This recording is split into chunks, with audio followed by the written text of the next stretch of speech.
نبی پاک صلی اللہ علیہ وسلم نے ذرا حدیث کے لفظوں پر غور کرنا. حضور علیہ الصلوۃ والسلام فرمانے لگے میں نے معراج کی رات کچھ لوگ دیکھے. یہ بات نہ سنائے میری آگے، سنائے، اس بات کو آگے پہنچائیں، اس حدیث کو روایت کریں. حضور فرماتے ہیں میں نے معراج کی رات کچھ لوگ دیکھے جن کے پاس اعلیٰ خوبصورت پیارا کھانا پڑا تھا، بہترین غذا تھی پاس پڑی تھی، لیکن وہ گند کھا رہے تھے، وہ بدبودار چیزیں کھا رہے تھے، کیڑے مکوڑوں والا گند کھا رہے تھے، کیچڑ کھا رہے تھے. تو میں نے کہا کہ جبریل یہ کون ہے؟ تو عرض کی یا رسول اللہ صلی اللہ علیہ وسلم یہ آپ کی امت کا وہ شادی شدہ شخص ہے جس کے گھر میں خوبصورت بیوی ہوتی تھی پر اس کی نظریں پھر بھی گندی تھی. میں کہا کرتا ہوں کہ نکاح نصف الایمان، نکاح آدھا ایمان ہے، تو جو شادی کے بعد بھی نظر گندی کرے اس کو کیا کہوں، کیا کہوں اس کو. اور ہمارے ملک کا میڈیا یہ کہتا ہے کہ بدکاری میں اتنا زور کواروں کا نہیں جتنا شادی شدہ لوگوں کا ہے. شرم ہی نہیں آتی، کوئی خیال ہی نہیں ہے. یہ بھی معراج ہے، اس کو بھی سنا کرو.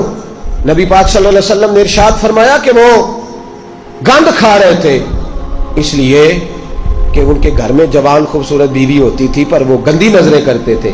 خدا را اپنے ایمان کی حفاظت کرے. ہم تو اس ملک میں رہتے ہیں جہاں بچیاں جلوس نکالتی ہیں کہ وہ تو لفظ میرا دل نہیں کرتا میں زبان سے ادا کروں. ایسے ایسے جملے ہمیں سننے کو ملتے ہیں. خدا را اس وقت سے ڈرو جب اللہ کا قہر نازل ہو، اور پھر جب امت مسلمہ پہ جو عذاب آتا ہے اس کی تو شکل ہی اور ہوتی ہے. اگرچہ وہ والا عذاب اس امت پہ نہیں آئے گا جو پرانی امتوں پہ آیا کرتا تھا، لیکن یہ جو روز ہمارے اپنے گلے کاٹ رہے ہیں یہ بھی تو عذاب کی ایک شکل ہے. یہ جو ہر چیز ہونے کے باوجود بے چینی ہے تو عذاب کی ایک شکل ہے. اور دوسری بات، میں ہر معراج پہ یہ حدیث پڑھتا بھی ہوں، یاد بھی کرتا ہوں، سناتا بھی ہوں، اور اللہ جانتا ہے مسجد میں بیٹھا ہوں میں کوشش بھی کرتا رہتا ہوں کہ میرا عمل ہو جائے. آپ میرے پیارے ہیں، میرے لیے دعا کیا کریں، اللہ تعالیٰ مجھ پہ فضل فرمائے. ہزاروں لوگ ہیں میری بات سننے والے، اور ہزاروں لوگ مجھے مل کے کہتے ہیں ہم بدل گئے، آپ کی فلاں بات نے بدل دیا. تو میں دعا کرتا رہتا ہوں کہ یا اللہ مجھے بھی بدل دے. میں یہ جو لوگ کہہ رہے ہیں مجھے اس کے قابل کر دے.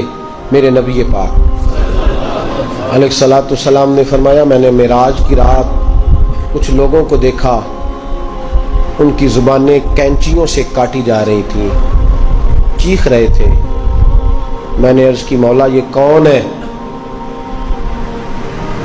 تو حضرت جبریل امین مجھے بتانے لگے، عرض کرنے لگے یا رسول اللہ صلی اللہ علیہ وسلم، وہ رب کے نمائندے عرض کرنے لگے یا رسول اللہ یہ آپ کی امت کے وہ علماء ہیں، وہ خطیب ہیں، وہ واعظین ہیں، وہ لمبی تقریریں کرنے والے لوگ ہیں جو لوگوں کو درس تو دیتے تھے لیکن خود عمل نہیں کرتے تھے.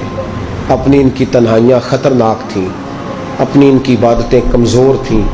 آپ یہ اسی چکر میں رہتے تھے کہ میرا استقبال بڑا ہوتا ہے، اسی چکر میں رہتے تھے کہ فلانا میری بڑی تعریف کرتا ہے، اسی چکر میں رہے کہ کتنی پیاری فوٹو میری بورڈ پہ لگی ہوئی ہے، اسی کھاتے میں رہے.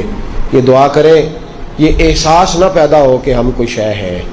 اللہ تبارک و تعالی جہاں ہم ہیں ہمیں اس معیار پر اپنی بارگاہ کے قریب کر کے رکھے اور محفوظ رکھے.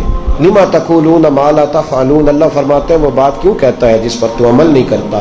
میرے بھائی ایک اور بات سن لے اور میں اپنی بات کو سمیٹوں.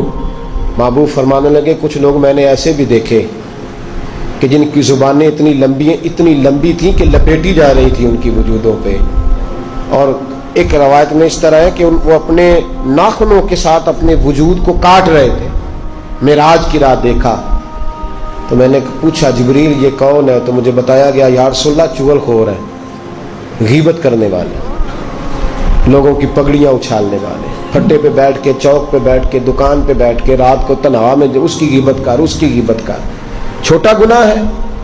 نبی پاک صلی اللہ علیہ وسلم نے فرمایا غیبت کا گناہ زنا سے بھی زیادہ ہے. ہم معمولی بات سمجھتے لنوریہ من آیاتنا. معراج پہ رحمت بھی آئی تھی، میں نے اس کا ذکر بھی جمعے میں کیا ہے. میں نے بتایا ہے کہ نبی پاک علیہ الصلوۃ والسلام بخشش کا پروانہ لے کے آئے. یہ بھی معراج ہے. اپنے آپ کو بدلو، اپنے آپ کو تنہائیوں میں لے جا کے سوچو. اور خدا را وقت بڑا گزر گیا ہے. اب یہ ارادہ چھوڑ دو کہ میں کل سے شروع کروں، یہ ارادہ چھوڑ دو کہ بس میں اگلے مہینے سے لے کو بس کر دوں۔ بڑا اپنے ساتھ ظلم ہو گیا کہ بس تھوڑا سا ٹائم ہے پھر میں نے بدل جانا ہے۔ مسجد بھی ہے، معراج شریف بھی ہے، رات بھی ہے، اور وہ وقت ہے جس وقت اللہ قبول فرمایا کرتا ہے۔ آج اس سے کہو کہ یا اللہ ہم بدلنے کے لیے آئے، اس سے توفیق مانگو، آج نہیں ابھی سے اپنے آپ کو تبدیل کریں، وہ جگہ چھوڑ دیں جہاں بیٹھ کے گناہ ہوتا ہے، وہ دوست چھوڑ دیں جن کی صحبتیں ہمیں جہنم کی طرف لے جا رہی۔ آ جاؤ واپس، بس کر دو۔ خدا را ہمیں اپنے وجودوں پر رحم کھانا چاہیے، ہمیں ڈرنا چاہیے۔ تو معراج کی یہ نشانیاں ہمیں رسول کریم علیہ الصلوۃ والسلام نے عطا کی ہیں۔ رب کریم ہم سب کو اپنے محبوب کی سچی غلامی عطا فرمائے، اور حضور علیہ الصلوۃ والسلام کی صحیح فرما برداری کے اللہ ہمیں موقع نصیب فرمائے۔ اللہ توفیق عمل عطا فرمائے۔